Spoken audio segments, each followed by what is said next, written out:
Hello, hello, hello. Welcome back to The Abundant Mind. It's a special episode today, having my best friend Lindsay on the podcast, and she's the first live guest I've had, so it's a pretty big day. Glad to have you on. It's a very big day. Yeah. Glad to be here. Yeah, I'm happy you asked me to come on my podcast. Yeah, I've never done anything like this before. Yeah. It's so cool. I just feel like I almost feel like honored when people are like, I want to come on your podcast. I'm like, what? My podcast? Me? Yeah. I love that. Well, I feel like how many people actually realistically know someone that has a podcast? People talk about it all the time, but like... I know like 2 people. You know 2 people. And I know lots of people exactly. on the internet. Yeah. So it's like cool to know someone. I feel like podcast is a really cool way to express yourself and just literally just hang out with your friends and talk and record it. A platform to just talk and let the internet do its thing. Yeah. Yeah. I love it. I'll give you guys a little intro of Lindsay. We've been friends for like 8 years, I think now. Quite a while. Like it's been a minute. Yeah, she's honestly one of my best friends. I'm not gonna say all these accolades of accomplishments of who Lindsay is because I've accomplished nothing. Lindsay is so much more than her accomplishments. She's like one of the most like genuine, joyous individuals I know in my life, and like honestly like one of the strongest women I know in my life. So it's just like I'm really excited to have you on the podcast because I feel like it's gonna be like a lot of like valuable conversations we have. Yes, like all of our conversations. True. Yeah, we have like FaceTimes where we basically have like one-on-one podcasts. Like when you said voice memos, it's like I had my morning coffee and it's like just playing, drinking my coffee, listening to our 5-minute long voice memos. Yeah, a lot of voice memos. Yeah. It's just easier to get your points across with voice memos. And if you don't like voice memos, you're the problem. I hate texting. I hate texting too. It's just like so much effort for like this like little blip.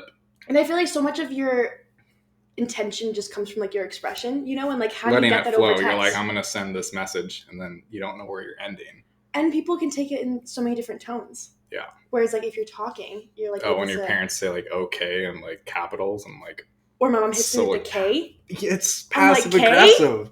Like, do they even know they're being passive aggressive right now? Yeah.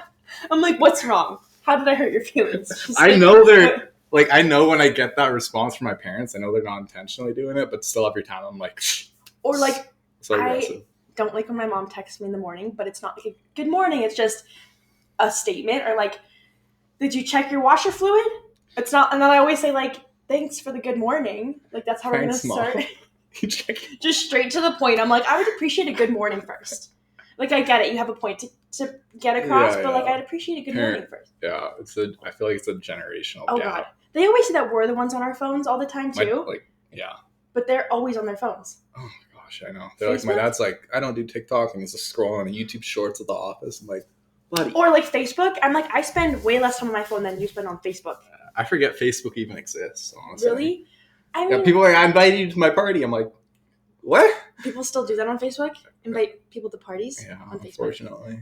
Wow. I didn't know people were still doing that. I don't know. I mean, I use it. I deleted Instagram. So, like, I noticed myself using Facebook a little bit more, but, like, only to get that social media fix. But I don't use it as much as Instagram. It's like, delete one app, and you're like I don't bring my phone with, like, social media apps to the office, and then I'm, like, in the washroom, like, going on Reddit, and I'm like, is this any better? Like, it's still, it's like, getting fixed. It's like dopamine. But, like, I feel like some apps are more doom scrolling. Like, I don't go on Facebook and doom scroll. It's, like, very brief.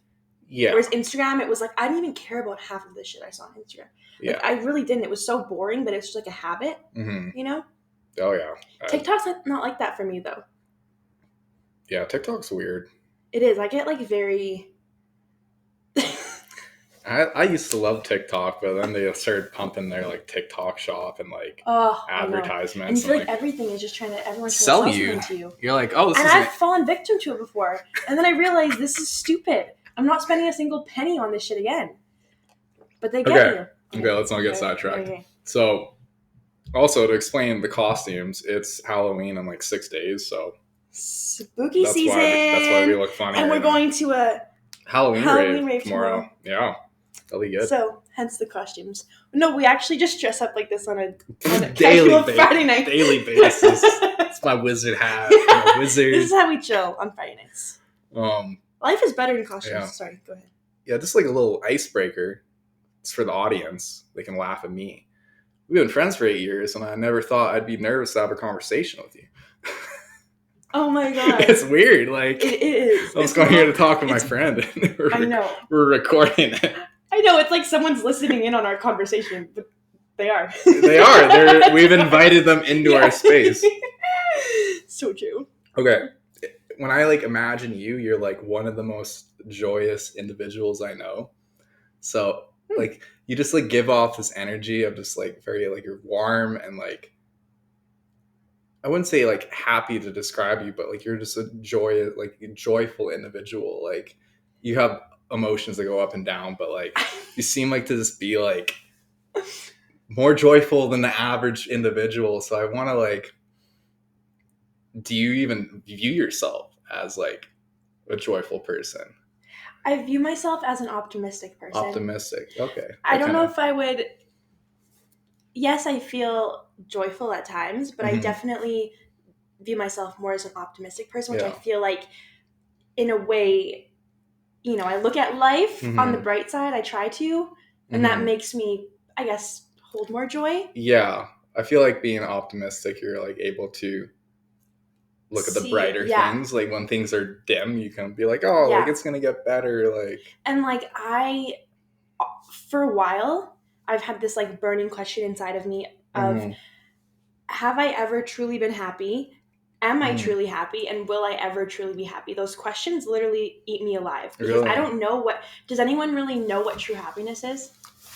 Yeah, it's an interesting thing because people ask you, they're like, how's life? And like, I used to like respond like, oh, I'm happy. Things are good.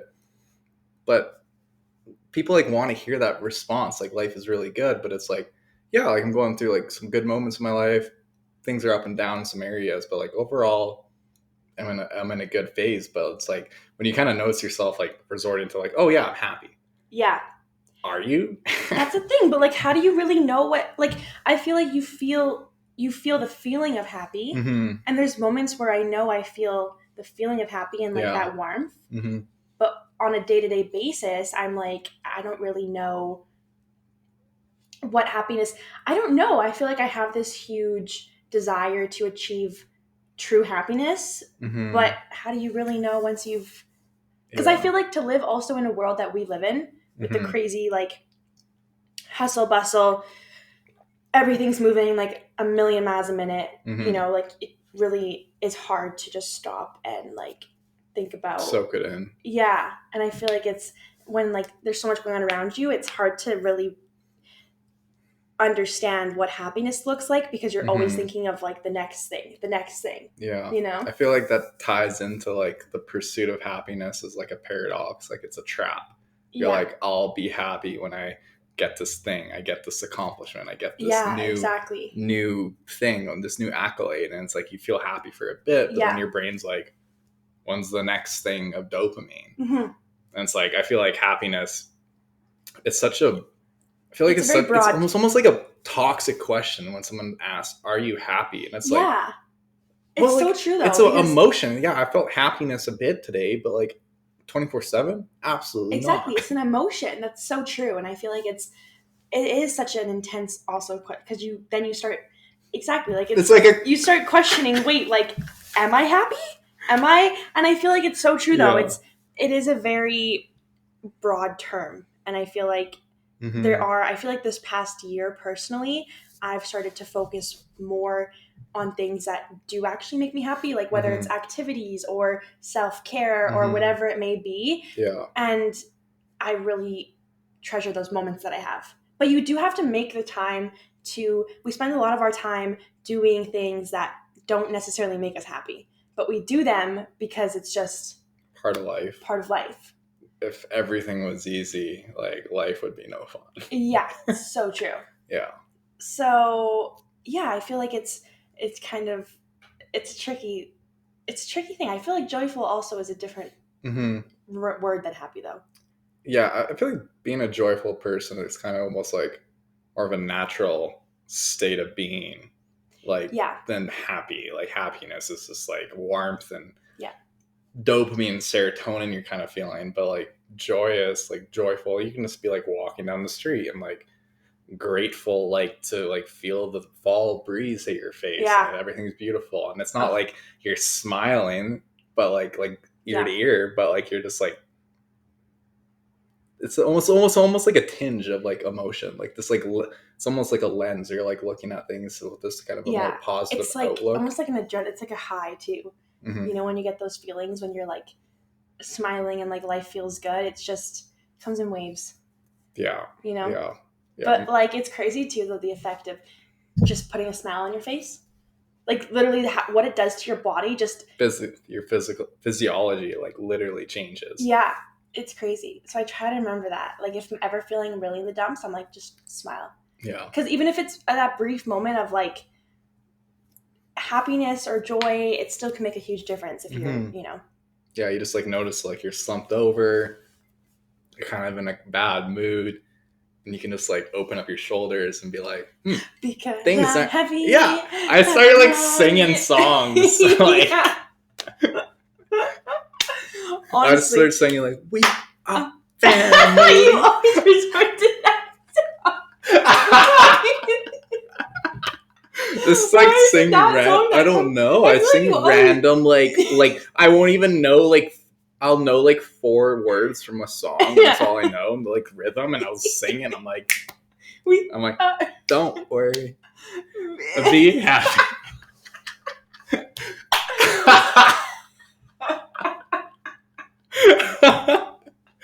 Oh my gosh, it's so funny because I think that's an ADHD thing I've learned, that like certain songs like repeat themselves on like replay, like in this bits and in like certain moments. You hit an emotion, it's like, ooh, this song. Default, we are. You literally. I mean, it's true. Like sometimes I feel like it's like an outlet for your mind. You know, when music is blessed. I've been like, I think the last like year and a half, pretty consistently listening to like 3 songs in the morning, and it just like upbeat EDM, and sometimes it's like dubstep, house, DMB, whatever it is. I'm just like in a good mood. I'm smiling in the mirror in the morning, and I'm like going to work. And it's gonna be a good day. And like it might end up being like a shitty day, but like the fact that I just started it with that intention, I'm like, I can get through anything. My favorite part of the day is driving to work. Really? Yeah, because interesting. Got my music playing, especially when the sun is shining. Okay. Got my music playing. I'm just the drive home from work is different because you've already worked a full day and you're just kind of like depleted. A bit lower, but like driving to work, you're like feeling good. Music is playing, and then you get to work and you're like, vibe change a little bit.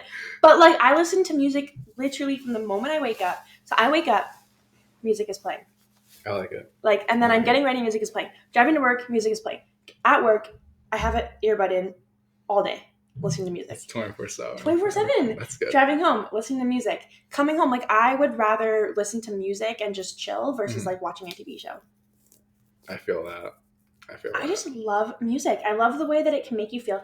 I love how it holds so much. Like music holds so much. Like past memories, feelings, like it's so crazy and it's so universal. It's such an easy way to bond with someone. It's such... Music's like a drug. I love music, and I love that how our little brains work. Like I'm feeling, a little sad today, so I'm going to put on some really depressing music to make myself feel even sadder. But it's kind of healing though. It's like, it does help. If I want to cry, I'm putting on a Linny. I'm putting on... See, if I want to cry, these days I'm putting on like Zach Bryan. Okay. Folk, sad. Yeah. I'm crying about something that I feel like I relate to, but I don't relate to at all. You're like, yeah, I feel that. I feel that, but I don't actually feel that at all. The lyrics don't even apply to your life, but like, yeah, bro. I feel that. I feel you. It's literally just my emotions talking. That's pretty funny. But, I actually also stopped asking people. I'm like, these broad, open-ended questions of like, how's life?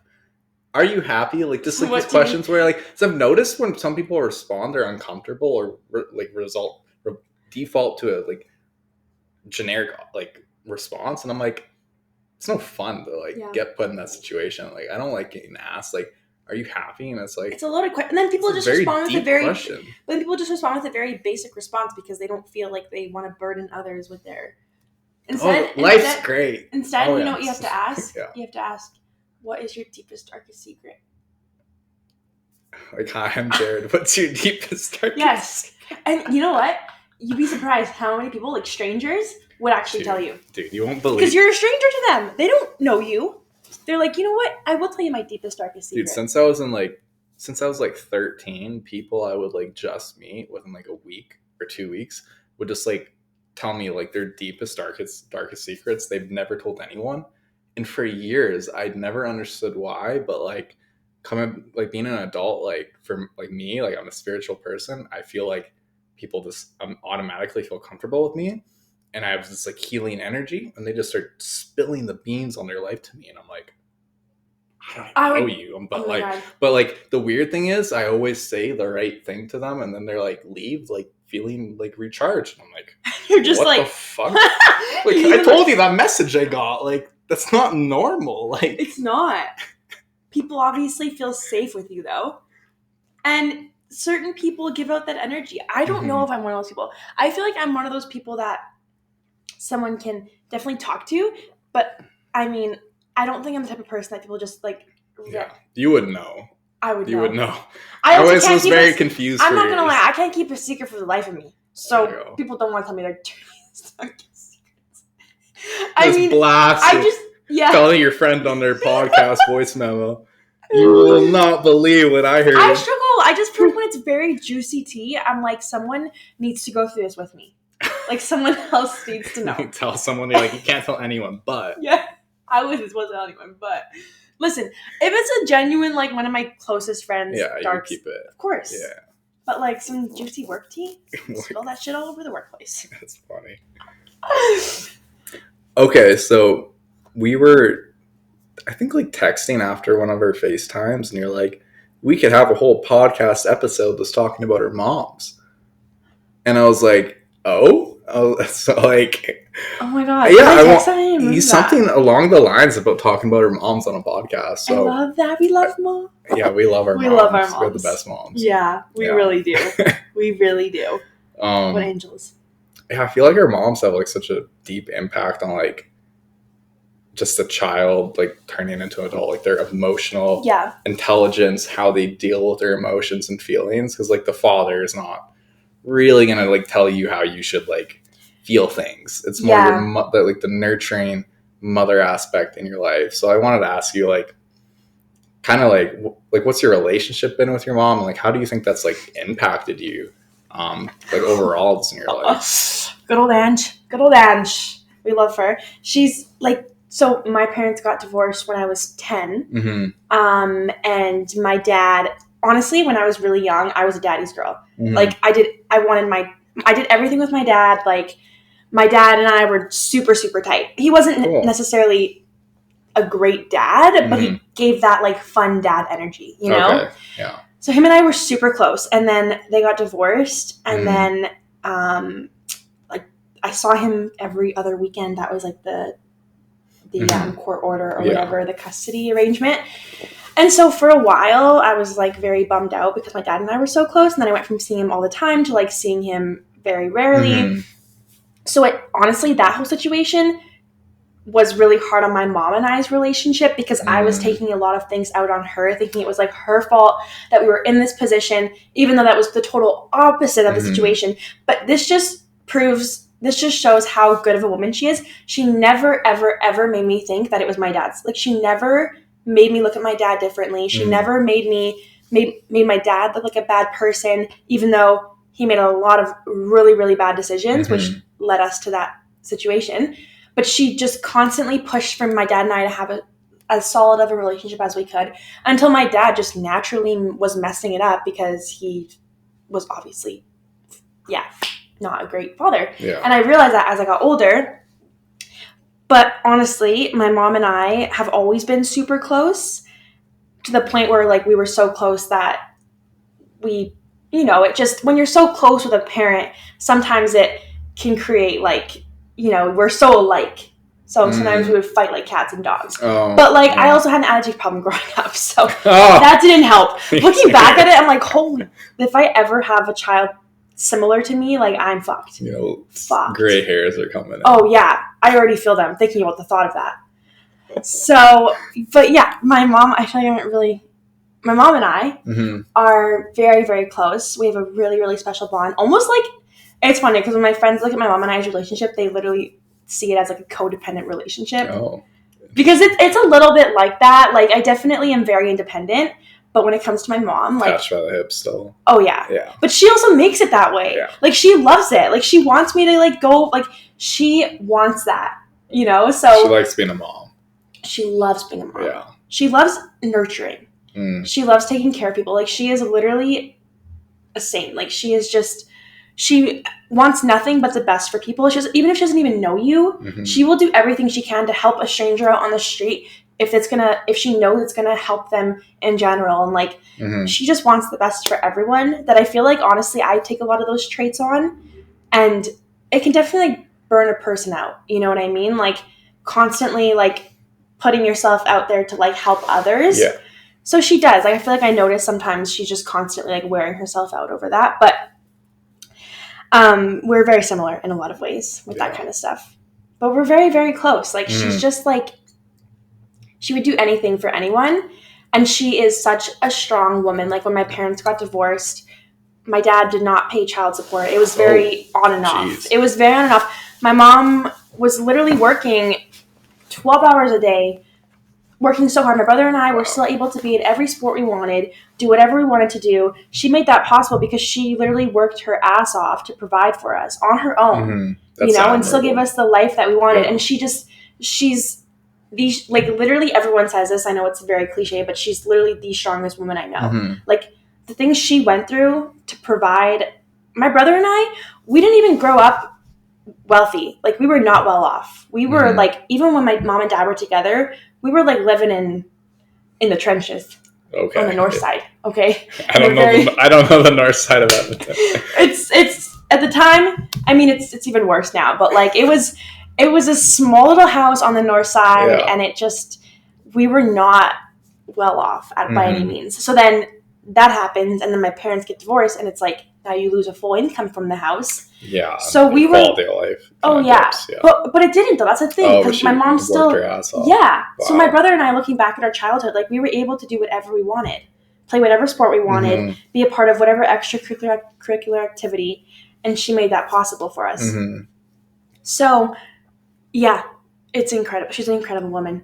She definitely made, you know, she made our lives as easy as she could, while still having so much respect for like my relationship with my dad and my brother's relationship with his dad. And my dad put my mom through hell. Like, I'm surprised. It says a lot about her to like take the high road. Because I hear about some parents that get divorced, and one of the parents paints this picture of the other parent like they're the worst, and then the kids hate that parent, you know. So it's like, doesn't make any sense. Why would you do that to like the mother or father of your kids? Right? Like what? You only have one person that is that role. Yeah. Which is such a like sacred role, regardless of like if you stay together forever, like you have that kid together forever. Exactly. Like, and my dad wasn't a great dad, but he still tried to be in the picture. So it's like, how are you gonna, you know, especially when a parent is actually like reaching out, I feel like it'd be so wrong to cut that communication and get in the way of it. Because my mom knew, and she tells me now. It happens a lot. It does happen a lot. Yeah. But she tells me now that she knew over time, as I got older, I would see the true colors of my dad and make a decision, like paint a picture, make my own judgment of him, and B, you know, I would start kind of understanding things more and learning more about the past. Yeah. And so she just was very patient. And like, I have a coworker right now that is going through like a similar situation, and like she has a few young kids, and she's expressed to me how same thing, like her kids are kind of like taking it out on her, and like she's the worst person. And I'm like, it sucks. And like talking about it now to her, I realize it's like a whole different perspective of what my mom went through. And I literally, me saying to my coworkers, like, it's tough, but you have to just like be patient, because in the end it will work out in your favor. Like your kids will realize who the actual valuable parent is, and who I give all the thanks to my mom. Like the person I am today, I owe completely to my mom. And like just having that as a parent, I feel like it justifies so much, you know, like having that feeling of, you're appreciated. But it's crazy that you do have to actually just like, my mom had to wait that long to finally get to a place where. Yeah. But yeah, she's amazing. Yeah. Sounds like she's a very patient. She's very, very patient, and she's very understanding. And I dealt with a lot of anxiety growing up and OCD, and she put a lot of time and energy into helping me and at the time, anxiety wasn't nearly, even though we're not like, this was maybe like what, we're 27, like this was maybe like 10 to 15 years ago. Yeah. But even then, it wasn't really talked about as much as it is now. So she was also learning about, I think what even is anxiety, like, even though she definitely has anxiety. Yeah. But like people didn't know. People didn't know. So she was also learning and like seeing my habits and my behaviors, and it was new for her too, you know? So she was very patient and did her best to try to understand. Yeah. But anxiety it's hard. It's definitely when you're a kid and you don't realize that you like what you're going through, and you're trying to explain, but you don't have an explanation as to why you feel I didn't even know I do. had anxiety as a kid growing up until like later on in adulthood. I was like, what's going on? Yeah. I just thought it was normal to be like anxious 24/7. Like, me too. I don't think I actually even like clued into why I wasn't able to connect anxiety and the feelings that I was feeling. It's all one. Yeah. It was all just like, this is, like you said, this is just normal. Yeah. But it shows up in so many different ways as children, even like males versus females. Like, it's way different. It's way different. More girls are less likely to be diagnosed with ADHD because the symptoms are different. Yeah. Yeah. So it's cool hearing about your mom, because like I never known you for 8 years, but never even like known. And I talk about you all the time to her. Depth about your mom, and she just sounds like the most like amazing, strong person, and it's like, I want to meet your mom. I know. She seems amazing. I know. I'm in the city. I know. We could arrange it. Yeah. We should arrange it. Yeah. Because I talk about you all the time to her. And I feel bad being in here and not meeting your mom. I know. Oh my God. You've met my mom a few times. I know. And your mom is the biggest sweetheart. Yeah. The fact that she literally got me a gift for, what was it for? Was it for Christmas? I can't remember. She likes giving gifts. Yeah. That's why I give gifts. Actually. Yeah. It was just random. That's after you inherited that from, was your mom? Oh, probably. She always gives gifts. My friends are like, why are you giving me stuff? I'm like, I don't know any different. Take it. You do love gift giving. That's so cute. Yeah. Do you know I'll just buy you like random gifts on like a random day? Yeah. Really? Yeah. And like gift it to you. It's like, just buy, like, I bought this for you. Here you go. And I'm like, sweet, I needed this. Thank you. Really? Yeah. My mom is actually, she does that too, but it's like little things. Mm-hmm. Like she'll like get me like a couple food items that she knows I like if she's going grocery shopping. That's thoughtful. Or like, like she's so thoughtful. And I always say to her now, I'm like, you don't need to like keep spending money on me. Like I'm a grown adult. You can like, you don't need to focus on yourself. Save for your retirement. Like stop spending money on your children. Because she does that. She loves like giving. Yeah. I feel like children are everything once you have kids. Like, true. But But like I just, honestly, maybe it's like not healthy, but like a large part of me wanting to be successful is so that I can give back to her. That's give awesome. Her, because I'm also frugal, but that woman is a frugal Ukrainian. Okay, like Ukrainians are such hard workers. I love God. There's so many Ukrainians working here now in Alberta, and they're like, they are the best employees. They're so nice and like appreciative, and they're also like look you in the eyes, and they're like, when they say like thanks for coming in, like they're like genuine. Yeah, and they're hard workers. Like, yeah, that's what Canada. Side note, I just feel like that's what Canada needs. I love Ukrainians. I love Eastern Europeans. My mom's Eastern European, so I know. Yeah, it's so true. It's so true. Yeah, it is. Like, they're actually respectful and appreciative. And they're just, like, the biggest thing to me is that they're appreciative that giving them these opportunities. They're in our space and like becoming a Canadian. Yeah. It's like they're thankful for the opportunity. Yeah. Yeah, no, my mom is very frugal, as most Ukrainians are. Mm-hmm. And so that's why, like, I really want, it's actually crazy because getting divorced, like, she got divorced when she was in her 40s, I think. Okay. Or in her 40s. And she would have been 47. And it's crazy how much it really sets you back in life, getting a divorce, like financially. Huge. And so, and my stepdad has a really good job, but he also got divorced around that time. And his ex-wife, was on spousal support for like years, like claiming that she had a bad shoulder, which was like absolute bullshit, as it usually is. Can't even get into the whole spousal like support in Canada. So like it's so messed up, unequitable. It is. I don't. And she claimed that she had a bad shoulder, so he was paying her like thousands of dollars a month. Fuck. And that shit, it sets you back like a lot. You know. So this is really good. It's very good. Cheers. Cheers. Is that the peach? It must be. Or no, it's not the peach. Peach was in the big glass. We're drinking Ciroc. This podcast is not sponsored by Ciroc. Well, it could be. Yeah, it could be. Ciroc could sponsor me one day. We love you, Ciroc.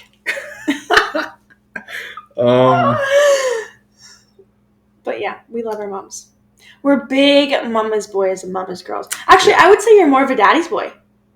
I was a mama's boy growing up. But what about now? Me and my dad are in business together, so our relationships changed for the better, I would say. But you're mama's boy growing up. Yeah, and like, yeah. It's an adjustment for her because she's like, says all these things, and I'm like, hey, Mom, I know you raised me. I'm 27. She's like, right, you know all these things. And I'm like, yeah, you raised me. Like what? She's like, don't forget this, don't forget that. Oh my God, my mom. That's why we have my mom and I are codependent, because I let her do that. I'm like, I remember, all my vacations, I don't forget a single thing. I pack everything, and I'm like, my dad would forget everything. My mom's like, wow, I raised you well. I'm like, yeah, so you can just stop asking me if I remembered this or not. No, seriously. See, at least your mom,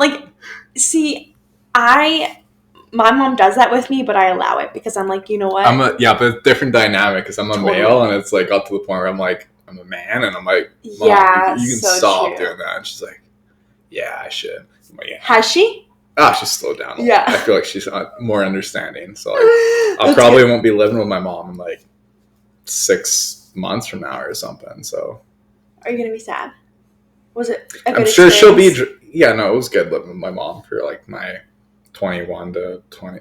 No, 24, 23 to 27.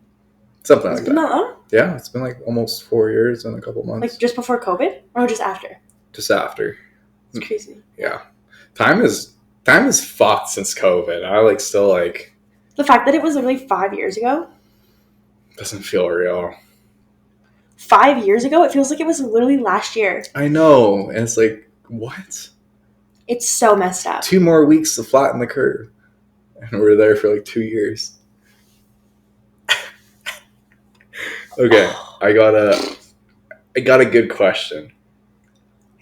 If you could talk to your past self that was in a dark place, so it doesn't have to be like your darkest place, but like let's imagine whatever first comes to mind, like a dark place of your past self, what would you tell her that you would want her to know? Want her to know? Yeah, like this version of you is kind of like lost. Maybe things are uncertain, but like it's kind of more in like 2020 hindsight. You got through that all. What type of advice would have you wanted to hear? I think like more so future wise. Yeah. Like what would you say to your past self? I think I would say to really focus on my positive qualities that I hold, because those will carry me so far. I feel like I often, especially when I was younger, like I would often think, sometimes in general, you kind of have a hard time identifying your positive qualities, but I would say to just focus on the things that I'm good at and like the things that, get me going. Cause like that's literally why I am where I am today, is like just really emphasizing on my positive qualities and like what I'm good at. Mm-hmm. You know, and I feel like that's like in a world where people are just always comparing themselves. I feel like for the longest time I would compare myself to others in terms of like in terms of intelligence or looks or personality, that it makes you like totally lose sight of who you actually are and like what you offer and why people like you. Like I'm like, I have friends, I have family that likes me. Like there must be reasons why people like me. Yeah. So comparison is a thief of joy. And I feel like it is a bit of a natural human trait to compare. Yeah. Because there's like, even though we don't say there's hierarchies. Yes. We and there's a sense of like healthy comparison. I do feel like it's okay. Like I sometimes, I guess comparison wouldn't be the right word though, but when I see someone who, you know, does very well for themselves or carries themselves. Like analyzing them. What do they do that you're not doing? How did they get there? And it's like an inspiration, I guess. Yeah. But yeah, I feel like, especially growing up, like I can't even say I got bullied because they were my friends, but I guess picked on, like people would just always refer to me as like the dumb one and like ditzy. It's kind of bullying. It is bullying, but they were like my closest friends. But it's like soft bullying. It's soft bullying, and it was a joke. But the thing is, like it wasn't a joke. It's still bullying when everyone partakes. Yeah. Like someone would, and it wasn't everyone. I can definitely. There's a few faces that come to my mind. Yeah. But like at the time, but either way, I thought it was funny. Like I was like laughing with them. But self-defeating. Like you're laughing totally. At yourself, like. And then I realized as I was getting older, like holy crap, that really affected me to the point where I was convinced that I was like not smart at all. You're not stupid. You're smart. And I feel like everyone is smart in different ways. Yeah. The ways that you're smart is so different than the way that I'm smart. Mm-hmm. You know, and it's like everyone just has different ways of like showing their intelligence, and everyone's interested in different things. So it, you know, but like it's crazy how much it impacted me. I didn't even realize it at the time. As a kid, and things impact you as a kid like immensely, like into adulthood. Like everything, usually things you're struggling with in adulthood is because of things that happen in your childhood. Yeah, it's so true, and things that like and that's the hard part is things that you can't take back because they happen. And they're in the past, but you have to somehow navigate. Because I didn't even realize that affected me until I was probably like out of high school, you know, until I was like in university. Yeah. And my family I have 2 older siblings. They're at least 7 years older than me, so they're quite a bit older. And when I was like in high school, like out of high school, they used to kind of treat me like, and I love my siblings, so I'm really like I love them to death, but like they would. Again, they probably didn't mean any harm by it, but they would just say silly things like, oh, like, you're so stupid. But not in, like, it wasn't often.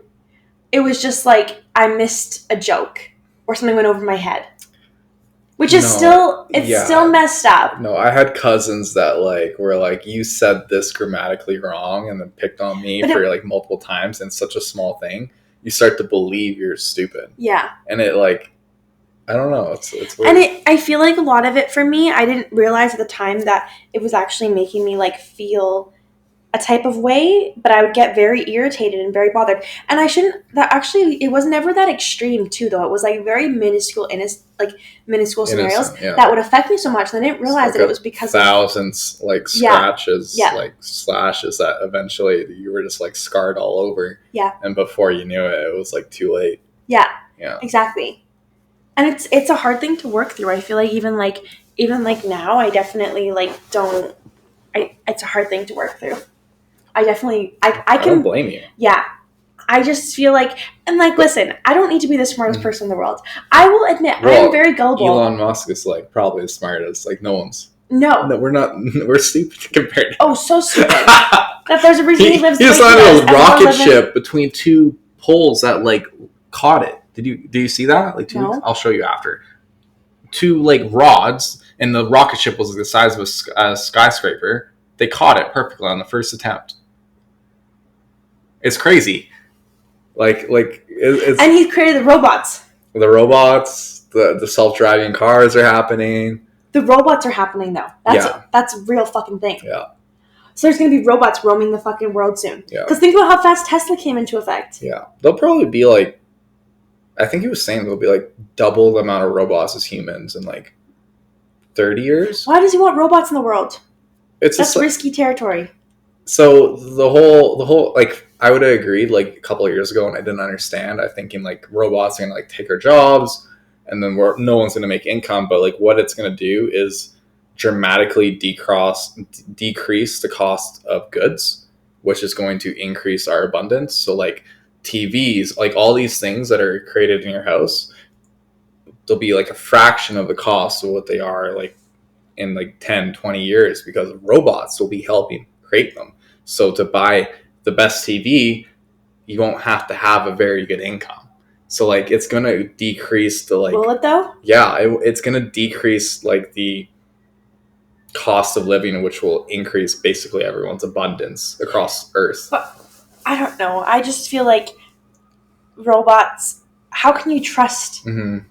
And how do you trust that? Like, I don't know. I feel I get it. But we've watched movies where it's like robots take over the world, and it's like, obviously that's like a fair concern. But like basically we're going to go into the most abundant phase humanity has ever had in the next 10 to 30 years. Like, humanity has never been in a more abundant phase moving forward. Like, I genuinely believe like we're on a path to like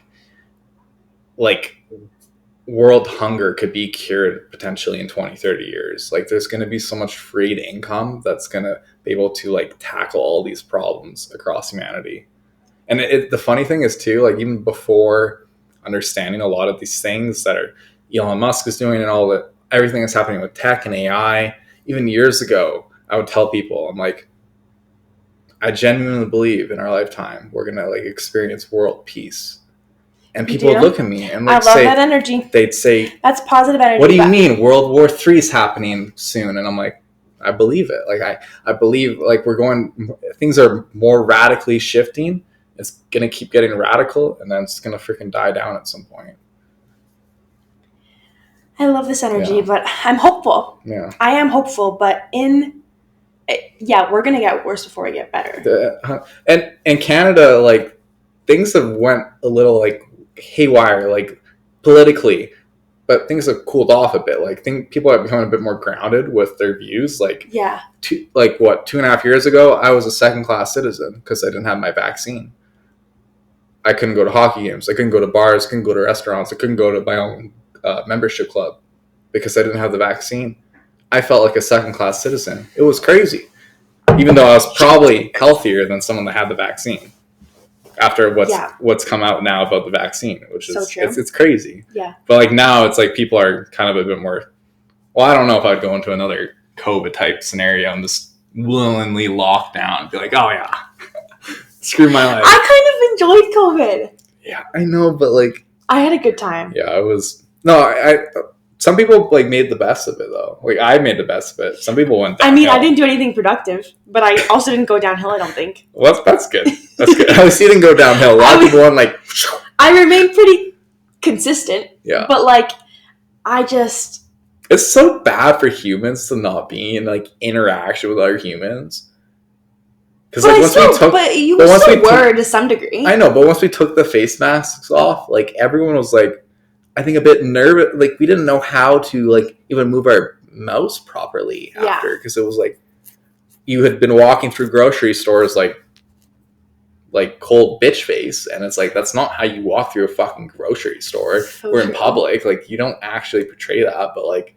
You forget, like so true. And like the crazy thing too is like kids that went through COVID, like 2 to 15, like that like developmental phase of like watching other humans express themselves, like was just taken out. Or kids that were like born in COVID and then they're just used to like their moms wearing their mask, like, and then it's like masks off, and then it's like kids are freaked out. Yeah, I don't know. COVID was a crazy time. It feels like a fever dream at this point. It literally feels like it wasn't real. It does. Was it real? I think so. To be determined. Okay. Next, I got a question. Okay. So this is kind of relaying more into my podcast name, The Abundant Mind. So can you share a story from your life where you felt a true sense of abundance?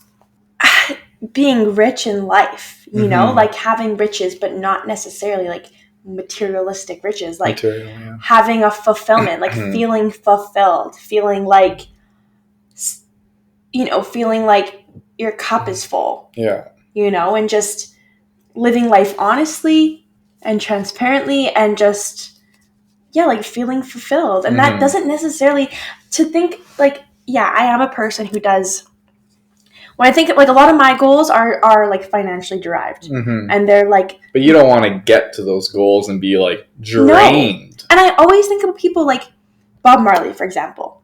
Okay? I love Bob Marley. Bob Marley didn't have a lot. No.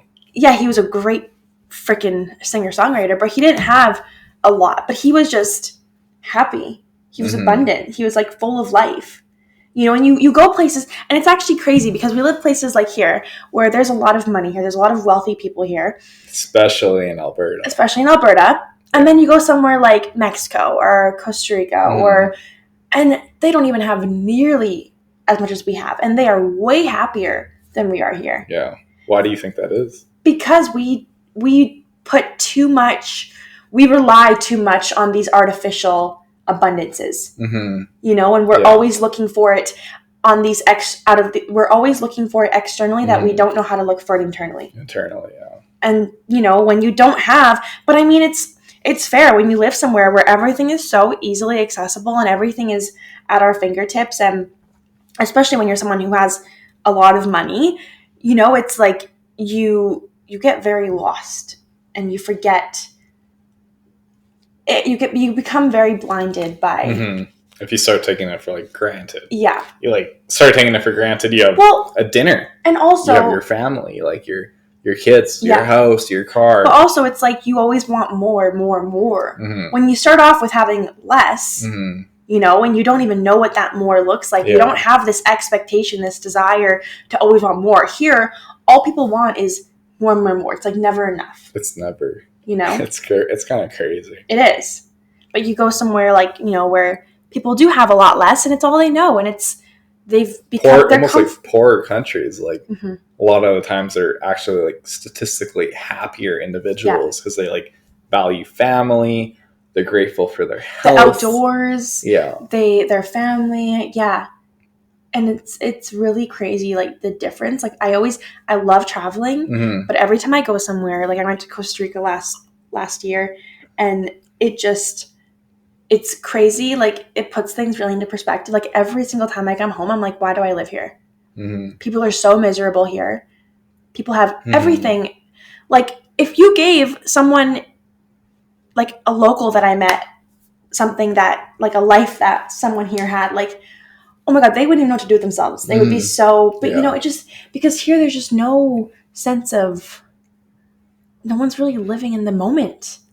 We're all just like thinking about the next thing. No one's like present. Yeah. How many conversations that you have with someone where you feel like they're like, mentally, they're just like somewhere else. Or they're like, oh, gotta run, or oh, got this meeting, or oh, like on their phone. Like people just don't know how to live in the moment here. But it's, you know, it's fair. It's because that's the kind of society we live in here. Yeah. You know, it's like if you're not keeping up, you're kind of like, you're icing yourself out because, like, for example, you know, you, like, in a society where everything is moving so fast. Yeah. You either fit in or fuck off. You're basically a no one. You know what I mean? That you kind of have to, like, abide to, like, the way that.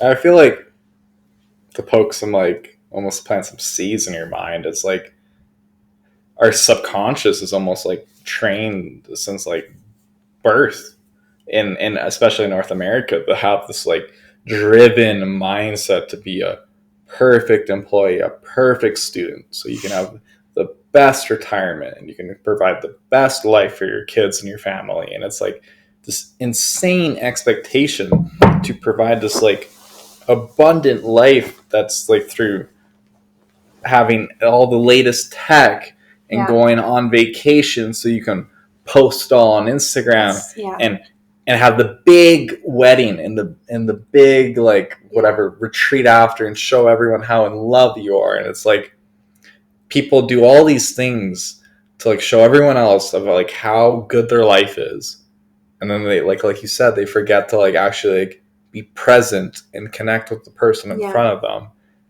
Because it's so much keeping up with the Jones. It's like doing it to prove something, to prove themselves, to show off, and like it's not.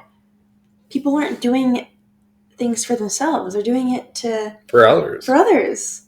Yeah, you know, it's kind of sad. It's very sad, but it's like it's also like the society that we live in. Yeah, and don't get me wrong. Like we're all our own person. Yeah, we can all do what we want, but like let's be honest.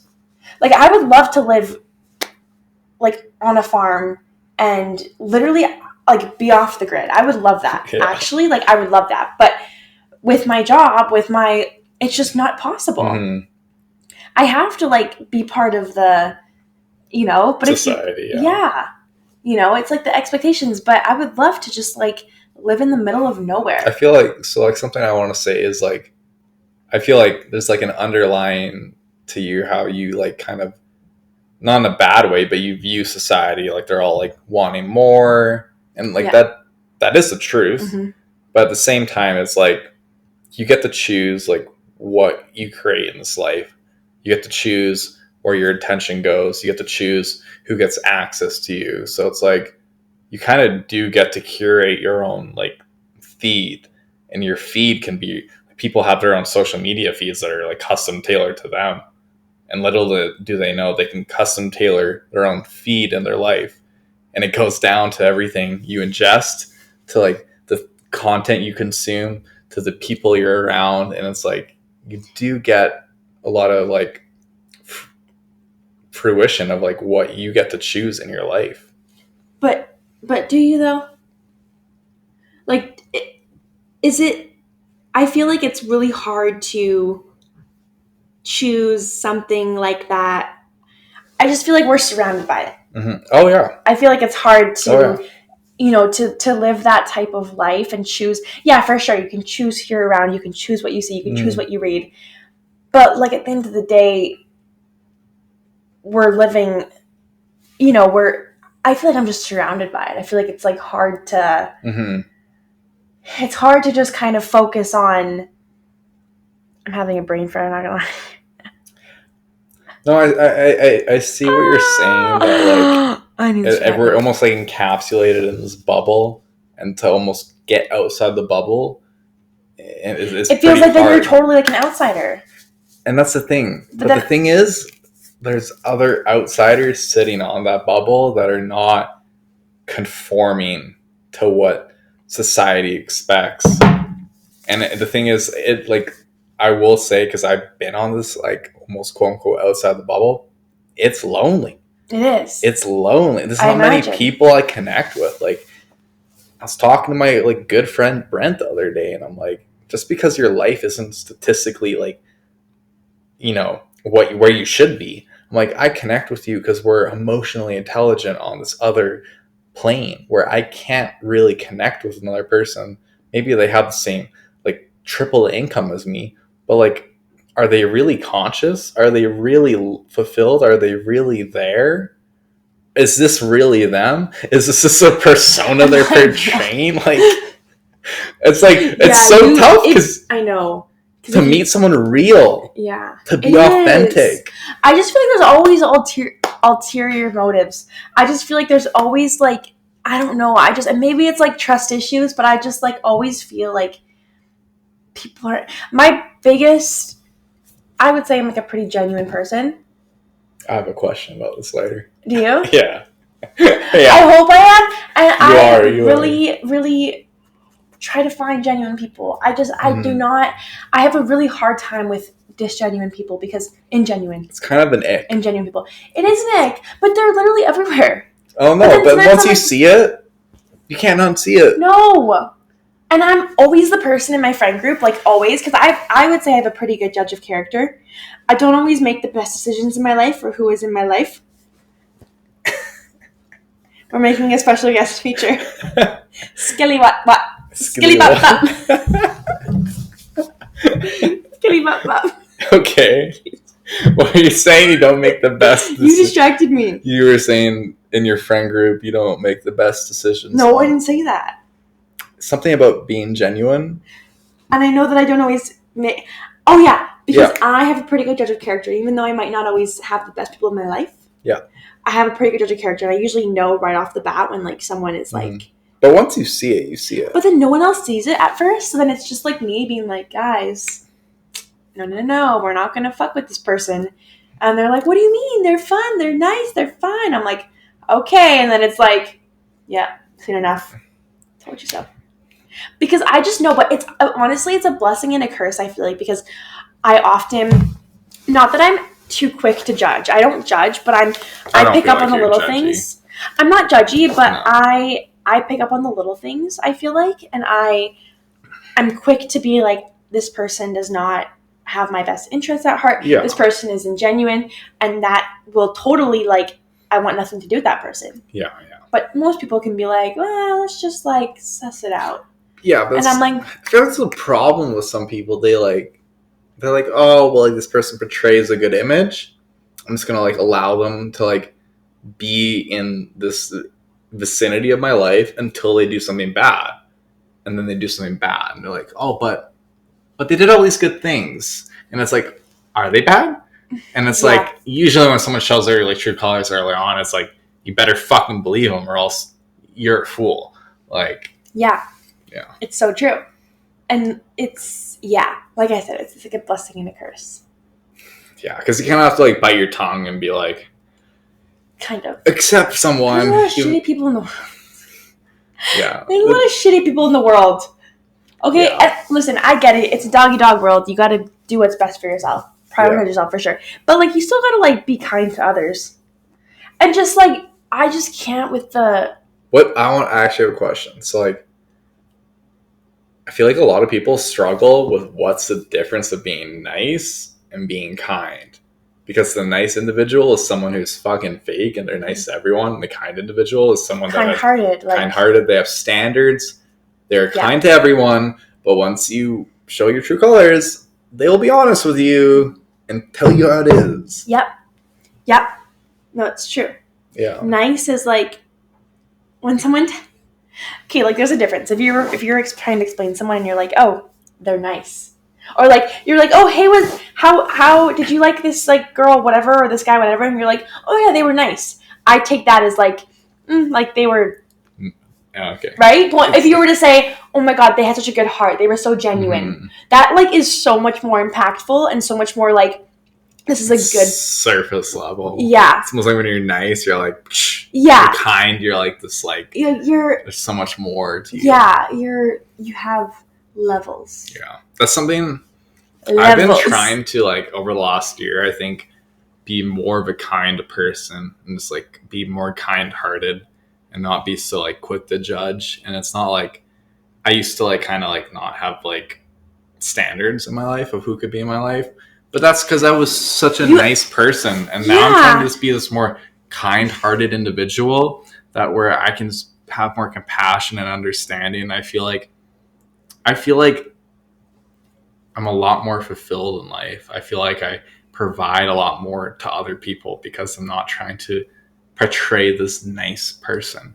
You're just being you. I'm just being me. Yeah. That's all that you need to be. Yeah. And I feel like the more you try to portray something, the more it comes across as fake. And the more it comes, the more that you will attract people that are also, the more you will attract people that are also fake. Because it's like it's like if you're nice, you're like throwing out this like fishing net and like anyone can get into it because you're just being nice to everyone. And it's like, I feel like nice is being like, it's almost like you're being fake to an extent. Like you're having this like happy voice, like, oh, it's so good to see you. Like, oh my God, how are you? I haven't seen you in forever. Oh my God, like that's literally the...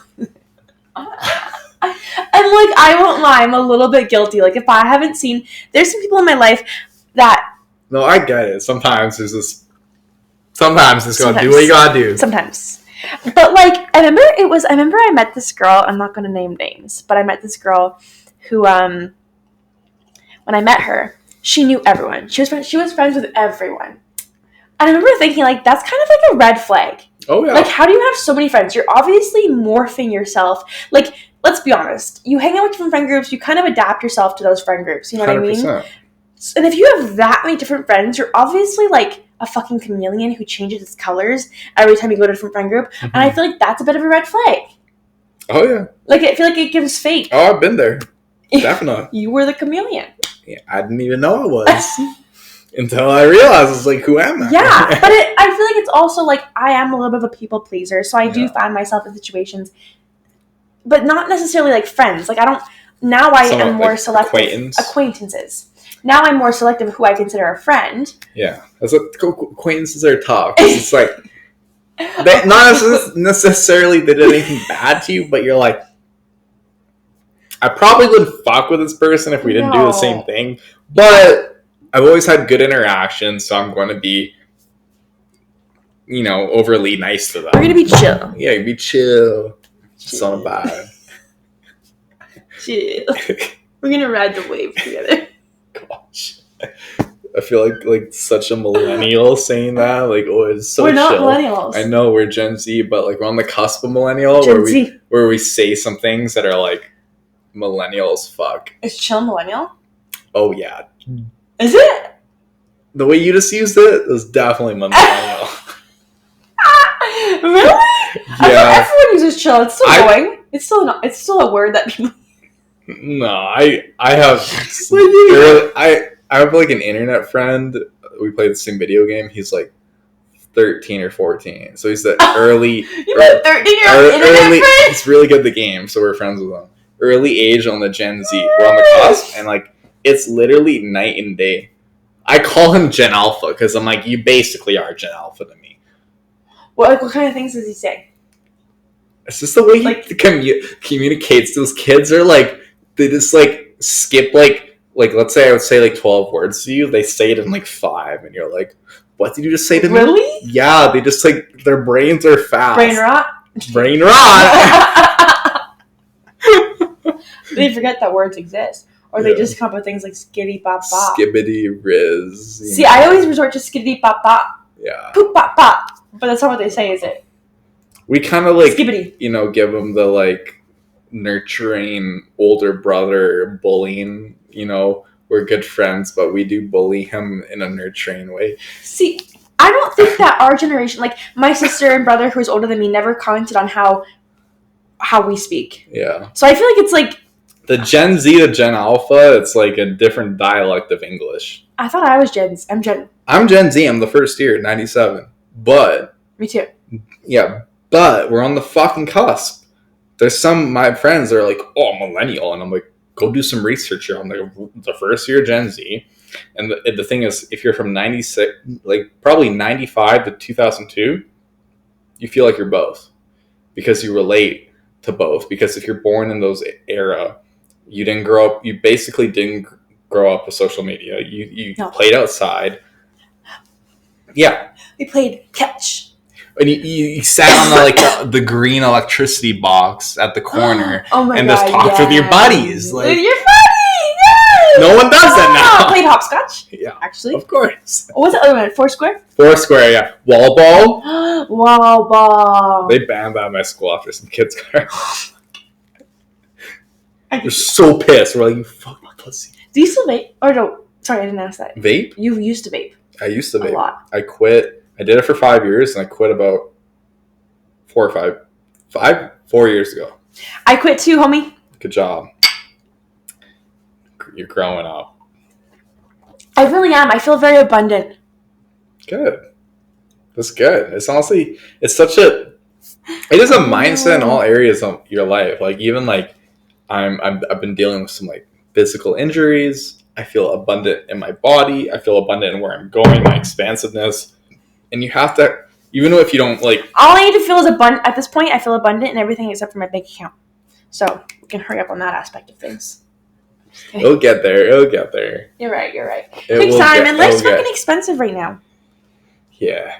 So it takes time. Yeah. Life is kicking us in the a-hole. It is. He's the cutest little wizard I ever did see. Fuck, I might need a wizard hat. You have a wizard hat? No, tat. Oh! just a little wizard hat. No. Why? It's so funny. I love that. I kind of am like a bit of a wizard. You are a wizard. Like a little bit. I do have a bit of a majestic like energy. I'm like a scarecrow. I'm the opposite. I'm a fucking like unicorn with a wizard hat prancing through like the woods. I can picture it. Okay. Okay. Wait, you need to get a little wizard hat. Maybe. That'd be so funny. I love that. It'd be so cute. Yeah, we'll see. Something. Yeah. It's permanent. I ain't saying it on the spot. Oh my god, a wizard hat is cute. It's fine.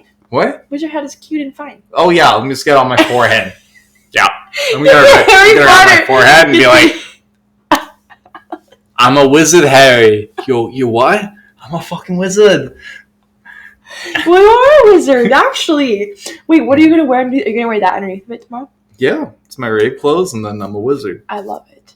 Yeah. I love it. I wonder if this is actually meant for tying. Where's that for? Well, for headbanging. Oh yeah. But my head's gonna be flying to subtronics. Oh my god. That's good. It's pretty sturdy. It is? Okay. Yeah.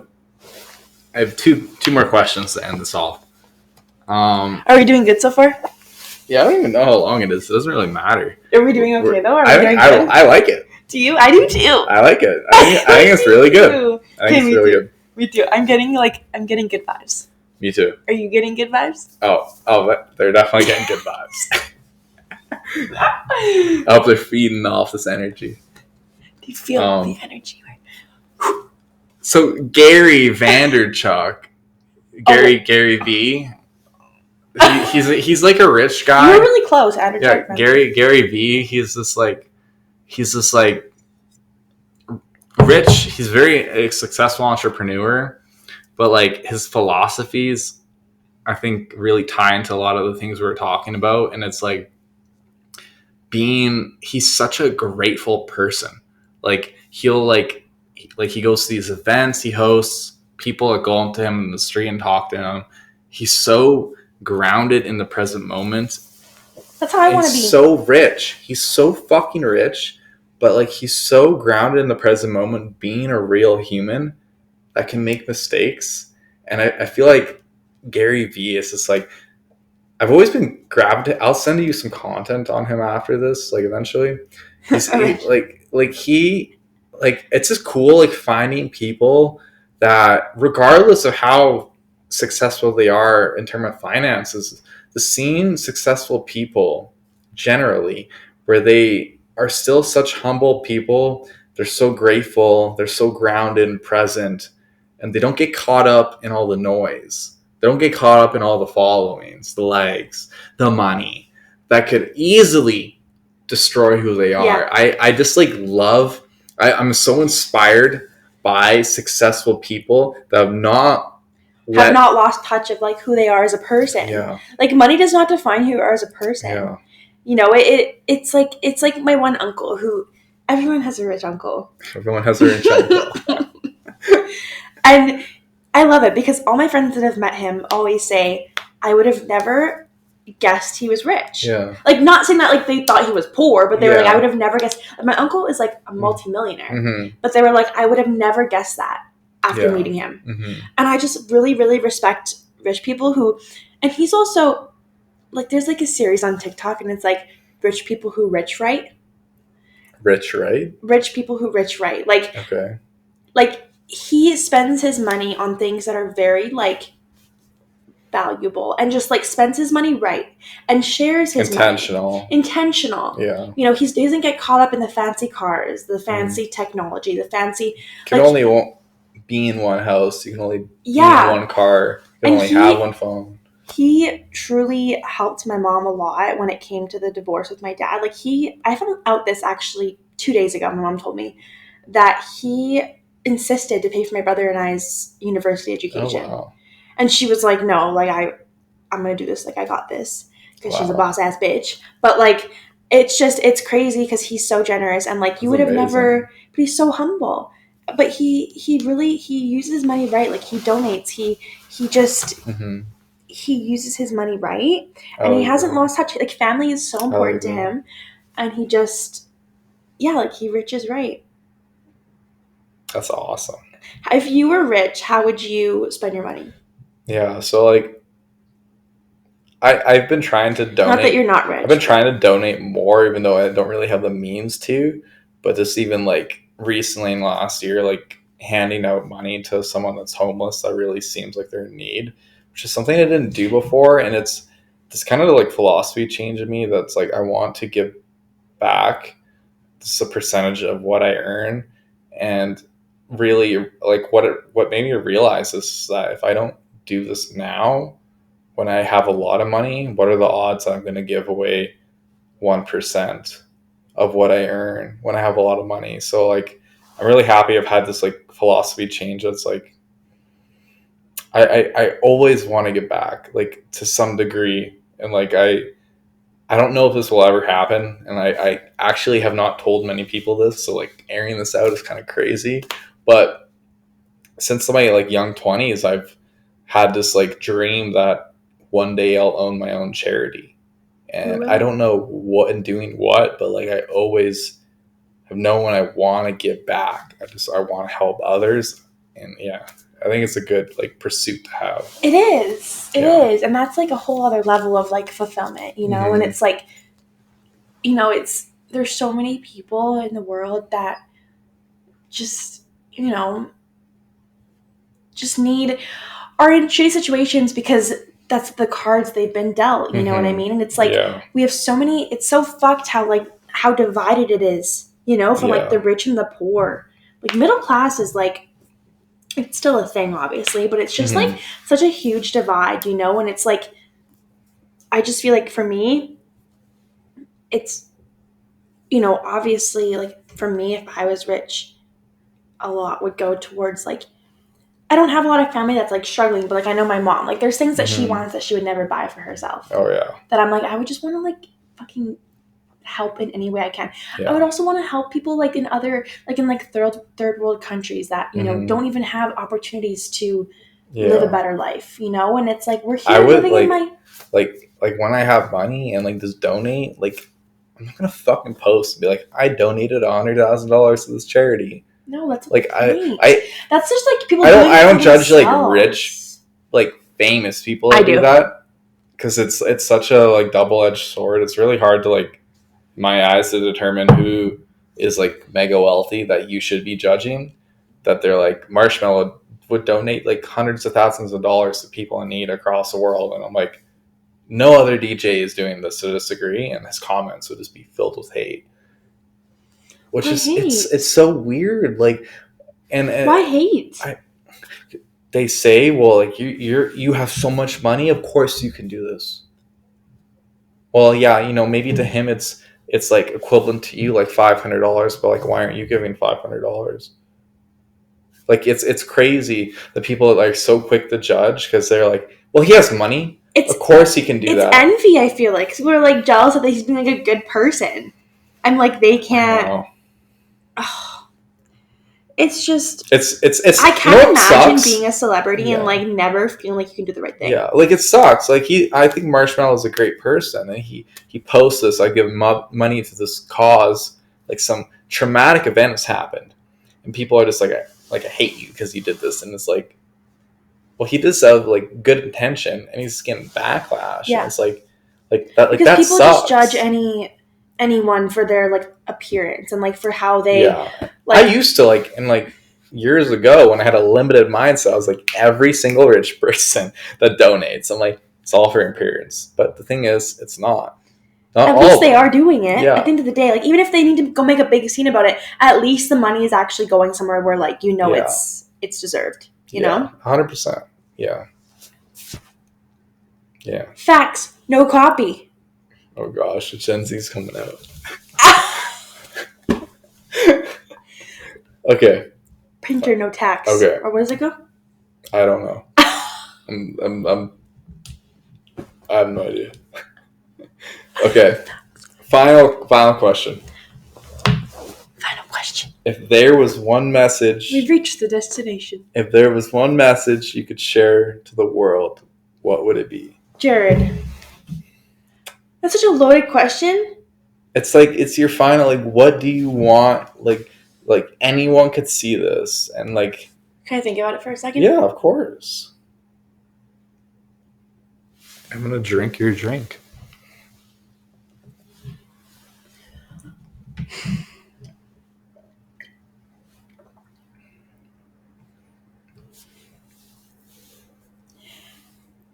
If I could share any message? Yeah, it can be. You could think of some subsection of society you want to share it to, and you don't have to say explicitly who. It could be very broad. It could be very niche. Do not settle. What do you mean by do not settle? Like, expand. Do not just become comfortable. Do not settle for what you have because you're too scared to indulge in what would be outside of your comfort zone. Mm-hmm. I feel like I see so many relationships around me that people are settling. Gosh. And especially people our age, like, you're young.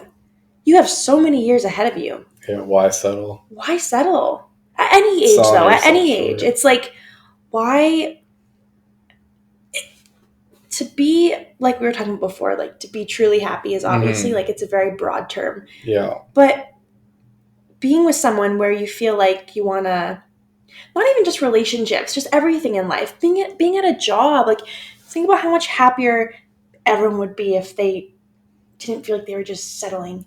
But I get in today's world, it's not that easy to, go outside of that zone. Yeah. That zone.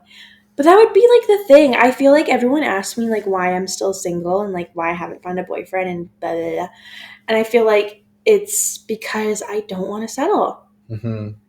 And I've come to that same realization too, because I've been single for so much of my life, and I've thought about it. And I was like, is it because of the lack of maturity?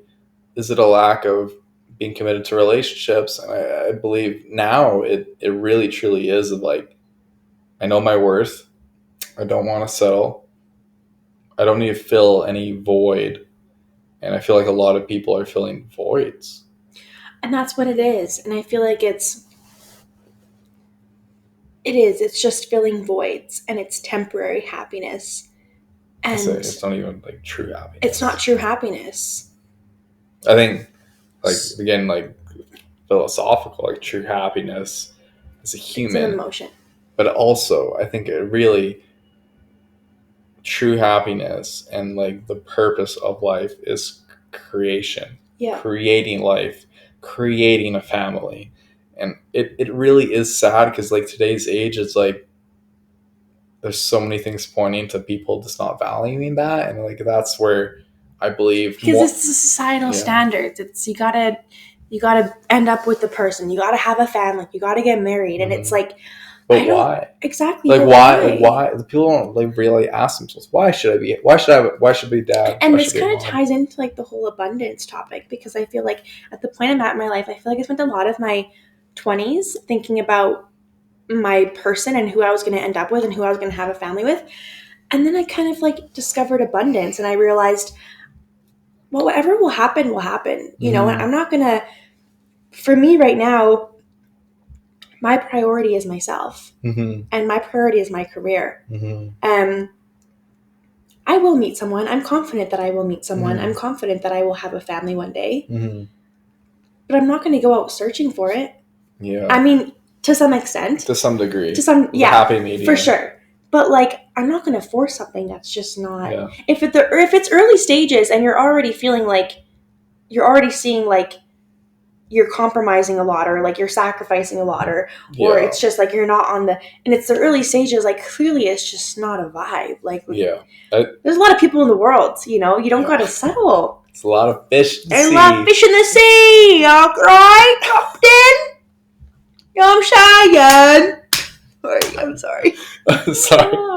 It's funny as fuck. But even, like, not even just in relationships, like, also just in general, like, settling is just, you don't need to. In a world where you can do anything, don't fucking settle. Don't. Like... You're capable of so much. And it just, it hinders people's growth. Like... stagnant. Yeah, so stagnant. Like this drink in your hand.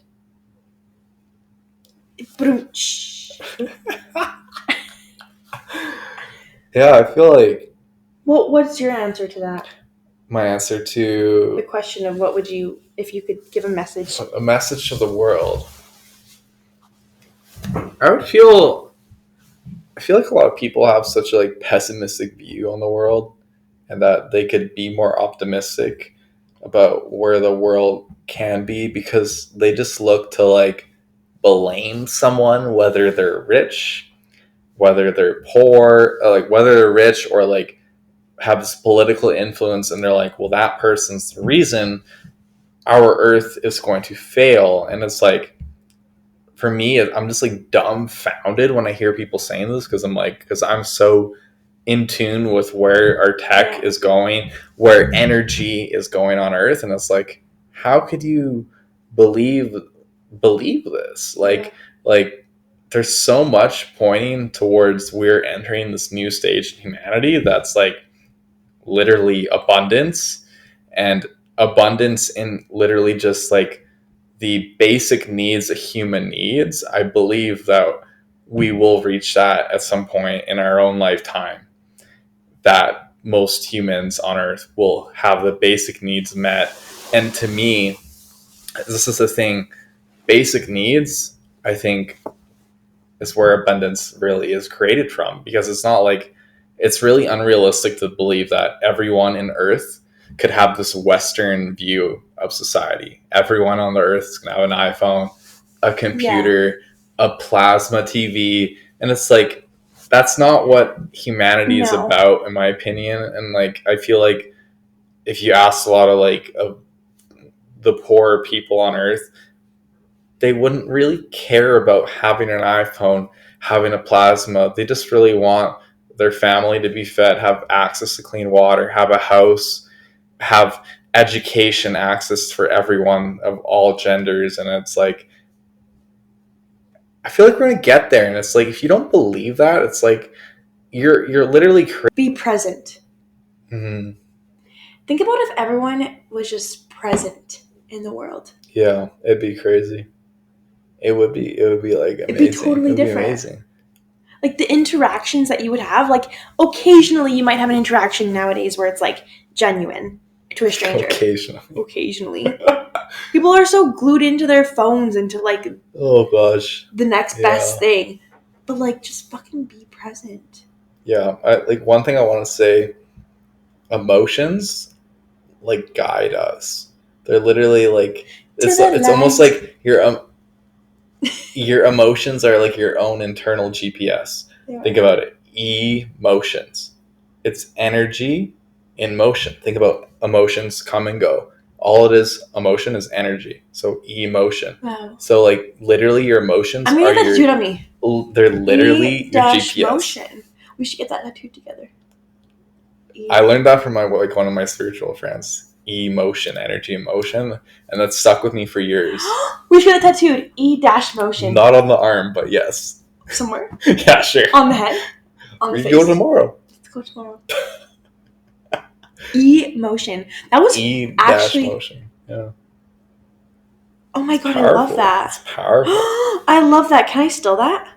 Yeah. Really? It's not mine. I grabbed it. Can I get it tattooed on me? Yeah, I'll get tattooed too. Really? Sure. I love that. Yeah. Energy and motion. Yeah. Emotions. Emotions all pass. That makes sense. Because they're just energy and motion. I love that. People get so caught up on their emotions. They're like, I was so sad or depressed after event. So I identify with this emotion, but which literally is just a stagnant emotion from the past that you never let go through you. Yeah. Yeah. Now